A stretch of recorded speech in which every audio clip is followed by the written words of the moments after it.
Welcome to our summary of How to Win Friends and Influence People by Dale Carnegie.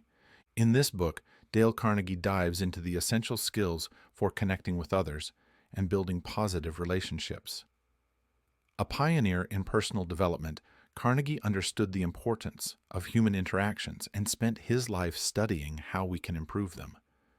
His timeless principles have guided millions toward success in both their personal and professional lives, showing that true success comes from effective communication, empathy, and understanding. Through practical advice and relatable anecdotes, Carnegie provides a roadmap for anyone looking to enhance their interpersonal skills and influence. Carnegie believed that success isn't just about having technical skills or knowledge. It's also about how well we communicate, collaborate, and inspire others. He taught that winning friends and influencing people is about genuine empathy, respect, and a real desire to understand and connect with others. His principles are a guide for building meaningful relationships, resolving conflicts, and helping others reach their full potential. By using these principles, we can open up new opportunities, grow personally, and make a lasting impact on those around us. In the first part of his book, Carnegie focuses on fundamental techniques for positive human interactions. He starts by explaining that criticism is often unproductive and can lead to resentment.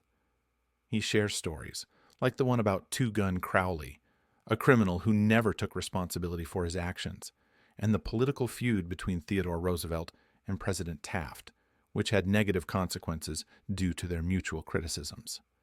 Carnegie argues that criticism usually fails to change behavior and instead damages relationships by making people defensive and resentful.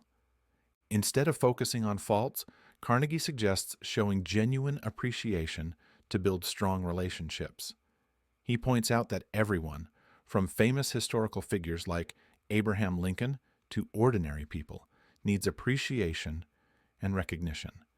He shares examples of how sincere appreciation can positively impact relationships, highlighting individuals like Charles Schwab, who achieved great success by appreciating others. Carnegie makes it clear that appreciation should be genuine and heartfelt, not insincere flattery, which can erode trust. Carnegie also explains that understanding and catering to others' desires is the best way to influence them. He identifies the desire to feel important and appreciated as a key motivator for human behavior. By recognizing and fulfilling this need in others, we can create a win-win situation where both parties benefit. He illustrates this principle with examples of successful figures like John D. Rockefeller and Charles Schwab, who used this technique to build strong relationships. He also shares personal anecdotes, such as complimenting a grocery clerk on his hair, to show the power of small gestures of appreciation. In the next section, Carnegie outlines 6 strategies to make people like you and build rapport. First, he emphasizes becoming genuinely interested in other people. He uses a charming story about a dog's unwavering affection to show how sincere interest endears a dog to its human companions. Carnegie argues that people are naturally more interested in themselves than in others. To create genuine connections, we need to focus on others by actively listening, asking engaging questions, and showing real curiosity about their lives and experiences. This helps build lasting and meaningful relationships. Next, Carnegie highlights the power of a smile. A genuine smile conveys warmth, friendliness, and approachability, making others feel comfortable and at ease. He compares a smile to a universal language that instantly makes you more likable and influential. By smiling genuinely, we create a welcoming atmosphere and make others happy to see us. Remembering and using people's names is another important point.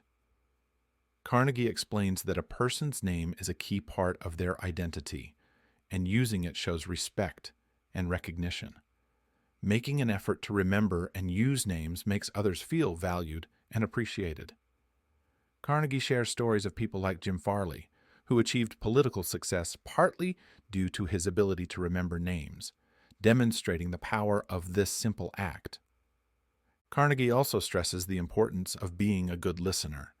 Most people enjoy talking about themselves, and by actively listening and encouraging them to share, we make them feel valued and understood.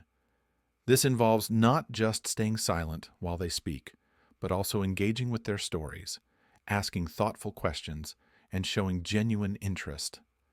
By being a good listener, we build rapport, establish deeper connections, and gain valuable insights into others' thoughts and feelings. Talking in terms of the other person's interests is another effective strategy. Carnegie advises that to influence others, we should talk about what interests them. He uses the analogy of fishing, where you need to bait the hook with what the fish wants, not what you want. In conversations, we should focus on topics that resonate with the other person's values, priorities, and passions. By understanding what motivates and excites them, we can make our interactions more engaging and relevant. This approach helps us find common ground and build rapport. Finally, Carnegie talks about making others feel important in a sincere way. Everyone loves recognition and appreciation. By genuinely acknowledging their value and contributions, you help them feel good about themselves. This idea works both in personal relationships and at work. Recognizing what colleagues and employees do can create a positive and productive work environment. Carnegie gives examples of historical figures like George Washington and Queen Victoria, who sought recognition, showing how even small gestures of appreciation can significantly impact people's self-esteem and motivation. Moving to the third part of the book, Carnegie offers a detailed guide on how to win people over to your way of thinking. His approach centers on understanding and respecting others' perspectives while effectively communicating your own ideas. He explains that arguments are often pointless and rarely yield positive results. He illustrates this with a story about a heated debate over a Shakespearean quote at a dinner party. Despite winning the argument, he realized it only strained the relationship. Instead of trying to prove someone wrong, Carnegie suggests avoiding arguments altogether. Winning an argument may cost you the goodwill of the other person, which is far more valuable. Next, Carnegie stresses the importance of respecting others' opinions. Telling someone they are wrong can hurt and alienate them. He advises acknowledging their perspective, even if you disagree, and expressing your views respectfully. This approach promotes open communication and increases the chances of reaching a mutually agreeable solution. For example, he shares a story of a lawyer who resolved a tax dispute by acknowledging the inspector's expertise, which led to a positive outcome. Carnegie also highlights the power of quickly admitting your mistakes. This shows humility and integrity, disarming opponents and reducing defensiveness. He shares a personal story of misattributing a quote and how admitting his error led to a valuable lesson in humility and trust. Starting conversations in a friendly manner is another key point. Setting a positive tone from the outset makes others more receptive to your ideas. By emphasizing shared interests and common goals, you can create a collaborative environment. Carnegie cites John D. Rockefeller Jr. O's approach to addressing striking minors, where beginning with friendly remarks helped establish rapport and cooperation. Getting the other person to say yes, yes early in the conversation is another effective strategy. By starting with points of agreement, you create a momentum of consensus, making the person more likely to accept your overall proposal. Carnegie provides examples of sales techniques where this strategy helped win over clients. Listening more than talking is crucial for winning people over. By letting others express their thoughts and feelings, you make them feel heard and valued. This approach provides insights into their motivations and fosters a stronger connection. Carnegie highlights how great listeners like Theodore Roosevelt and Sigmund Freud used this skill to their advantage. Carnegie also suggests letting others feel that an idea is theirs. People are more likely to embrace ideas they believe they came up with themselves. By subtly guiding conversations and allowing others to develop the idea, you can increase their commitment to it. He shares an anecdote about selling sketches by involving the client in the creative process, making them feel a sense of ownership. Seeing things from the other person's perspective is another vital principle. By understanding their viewpoint, you can tailor your arguments to resonate with their values and priorities. This empathetic approach can lead to successful outcomes in various scenarios, from resolving customer complaints to managing employees. Being sympathetic to others' ideas and desires helps win them over. Demonstrating empathy and understanding creates a connection that makes them more receptive to your influence. Carnegie recounts how President Taft expressed sympathy to a disappointed mother, which helped diffuse conflict and build rapport. Appealing to nobler motives is another powerful technique. People respond positively when you align your requests with their higher values, such as fairness or altruism. Carnegie provides examples of historical figures who successfully used this approach to achieve their goals. Dramatizing your ideas can make them more compelling and memorable. Using vivid language, storytelling, and dramatization captures attention and evokes emotions, increasing the persuasiveness of your message. Carnegie tells of a salesman who demonstrated the cost of outdated equipment by dramatically throwing pennies on the floor, effectively making his point. Carnegie suggests issuing a challenge to motivate people. Appealing to their competitive spirit and desire to prove their worth can inspire action. He shares examples of challenges that motivated individuals to overcome fears and achieve great success. By integrating these strategies into your interactions, you can effectively win people over to your way of thinking while fostering positive and respectful relationships. Transitioning to the fourth part, Carnegie dives into effective leadership strategies that foster positive change without causing offense or resentment.